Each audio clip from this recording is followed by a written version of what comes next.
like to recap my opinion of the excellent movies of 1981. And by the way, before I do that, I would like to climb up on my soapbox just one last time and express my dislike for this ritual of picking a best movie to win an award every year. Why does there always have to be a best? Can't everyone be satisfied with just being chosen as one of the excellent films of the year? You can't put two completely different types or five completely different types of films against each other, compare them, and choose the best as if you were choosing brands of toilet paper. And why is everyone locked into this 5 or 10 best films of the year? Suppose there were 17 or 23 excellent films this year, or suppose there were only 3 or 9. I think critics and awards people should single out those films they felt were excellent, no matter if there were 2 or 22, no matter if they were comedies or dramas, and commend them as such, and not try to put them in some subjective order and choose a best. Therefore, my opinion of 1981's truly excellent movies in no particular order are True Confessions. Something's got to change in my life. I'm tired of fixing things. I'm tired of all this.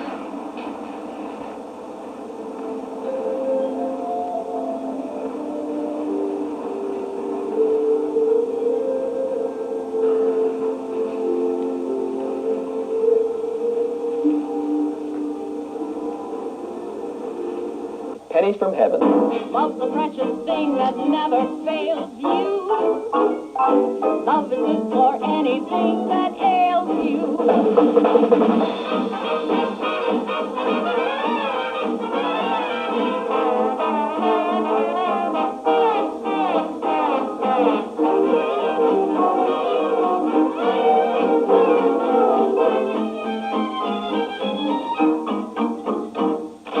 Arthur.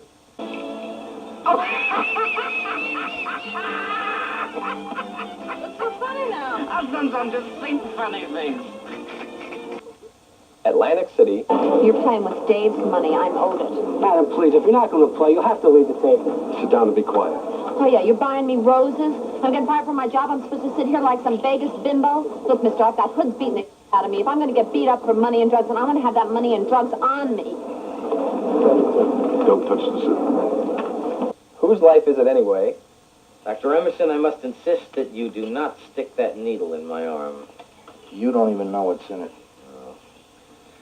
I assume that it is one of a series of measures taken to keep me alive. That's right. You, pal, are a valuable life. I don't think so. I've decided I don't want to stay alive. Raiders of the Lost Ark.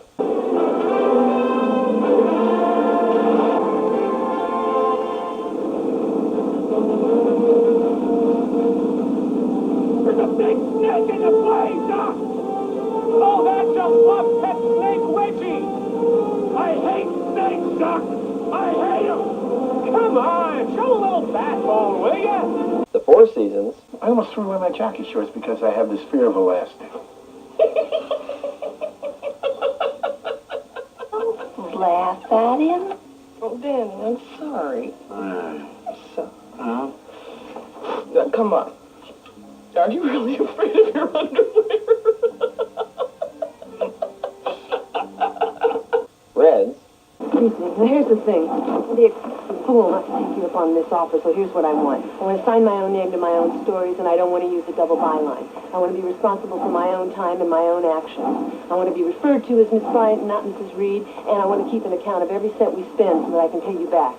Now, I assume you know that I'm not going to sleep with you, so just don't confuse the issue by bringing it up. That's it. Fine. An Absence of Malice.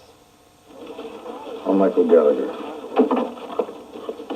You listen to them, you write what they say, and then you help them hide. You say you got a right to do that, and I got no right to know who they are. Look, Gallagher, if they clear you, I'll write about that, too. What page? See, you say somebody's guilty, everybody believes you. You say he's innocent, nobody cares. And it should be noted that I have not yet seen On Golden Pond nor Chariots of Fire. And my pick for 1981's truly terrible movies, that is, movies that have absolutely no redeeming values, and again in no particular order, are Tarzan the Ape Man, Cannonball Run, Mommy Dearest, Heaven's Gate, Under the Rainbow, All the Marbles, Tattoo, Buddy Buddy, Modern Problems, S.O.B., The Night the Lights Went Out in Georgia, The Postman Always Rings Twice, An American Werewolf in London, and although I can't pick a best, I can definitely pick a worst, Hardly Working.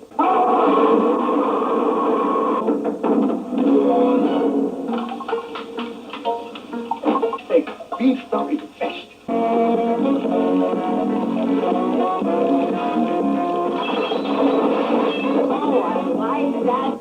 As usual, there were a lot more terrible movies than excellent ones in the last year.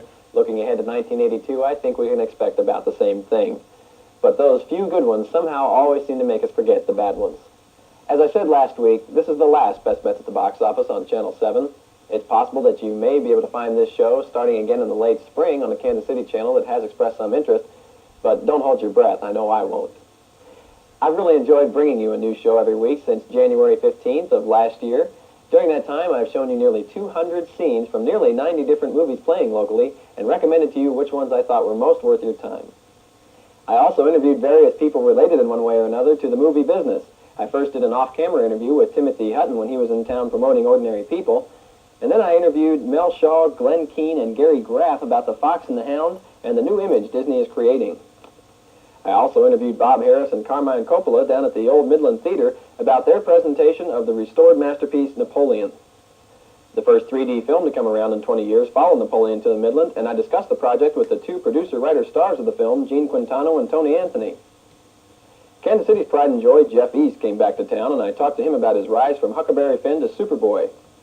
I talked with Professor Douglas Moore about a film convention his club was holding here on Labor Day weekend and found out just why Samira Raouf won the local So Fine Jeans contest. Executive film producer Francis O'Brien stopped in to talk to us about Gallipoli and other Australian films, and Soap's Catherine Hellman told us about her part in the Pythonish comedy Time Bandits.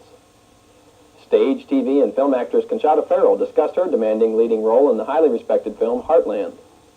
I also had a candid talk with Tony Award-winning Mandy Patinkin about his career and his co-starring role in Ragtime.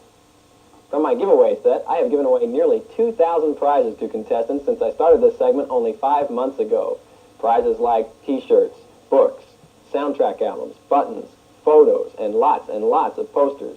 And along the way, I met a lot of very nice people who have been very faithful viewers to this segment. Among them, Don Suter, Carl Keller, Laura Jenkins, Lori Denny, Mary Allen, Ronald Jenkins, Ryan Lance, Scott Neighbors, Mickey York, just to name a few, all who have made doing this segment very enjoyable, and I thank you all. And from this set, I have tried to keep you up to date of movies that are in production, some of which have now been released and others which have yet to be released. So, I hope to see you at the movies in 1982. Good luck in choosing the best bets at the box office.